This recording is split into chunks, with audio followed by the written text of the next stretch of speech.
Howdy, where y'all at? Welcome to Cookin on the Bayou, the program where we be teaching y'all how to make some classic Cajun cuisine. I'm your host, Bo Montgomery. On today's program, we're going to be brewing us up a delicious batch of this here world-famous Louisiana methamphetamine. Now let's get started.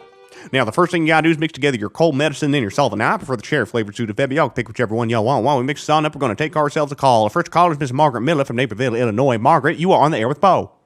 Hello? What language are you speaking? Oh, that's a great question there, Miss Miller. Now, I, of course, speak the plain English, where we speak it down here in southern Louisiana. I only understood half of that. I thought the point of a radio host was to be intelligible and clear. I hate to interrupt you there, Miss Miller, but it's time to continue our methamphetamine recipe by adding in our red phosphorus. Wait, did you just say methamphetamine? You're cooking meth on the radio? My kids are listening to this while I drive them to school. And if you don't mind me saying there, Miss Miller, you shouldn't be driving and talking on the phone with your kids in the car. That's just common sense.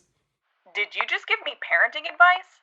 The redneck teaching people how to make crack on the radio is telling me how to raise my kids? That's Bo Montgomery, madam, and we ain't going to be poisoning ourselves none of that damn New York crack. We brewing us up a batch of the finest down home methamphetamine you ever did taste. It's going to taste better than Aunt Mary Bell's homemade hollandaise sauce. I'm contacting the FCC. And I thank you for calling, Miss Miller. Now then, our next step is to pour in that there red phosphorus. Now once you pour it in, you got to stir it up all good. It's like Uncle Bodine used to say, you can't make a shrimp remoulade worth a lick without stirring in that chopped piccalilli.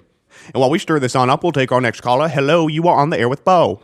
Bo, this is Sheriff Peterson. Oh, howdy there, Sheriff. Where are you at today? Now listen here, Bo, you can't be teaching people how to make methamphetamine on the radio. I'm surprised and frankly a little disappointed that we have to have this conversation again. You know, Sheriff, it's like they say down in Aunt Betty's Louisiana kitchen. If you ain't going to make that jambalaya hot and all get out, what's the point of making it at all? I know what they say at Aunt Betty's Louisiana kitchen, Bo, but that's not the point.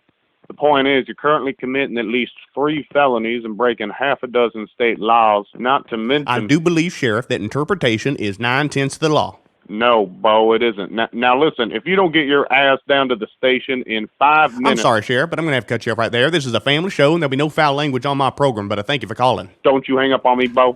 Now, at this stage, I like to put in my secret ingredient. That's right, I like to put in a few tablespoons of that there Steen's cane syrup. You know what they say. There ain't nothing sweeter in the South than Steen's. Oh, by the way, I'm in no way, shape, or form being paid by the good people over at Steen's. I just love their product. Bow! What the hell are you doing in my house, you son of a bitch? And that, ladies and gentlemen, means that it is time to go. Are you cooking meth in my bathtub again? Oh, you done did it now. I'm getting the shotgun. And this would be a good time to remind my listeners that it is almost always a bad idea to cook meth in your ex-wife's house. Thanks for listening from America Public Radio. This is Bo Montgomery with Cookin on the Bayou. Come join us next week when we show you how to make a mean stew using a quart of moonshine and a VHS tape. I'm gonna fucking kill you. I gotta go. Jolene, calm down now. Come here.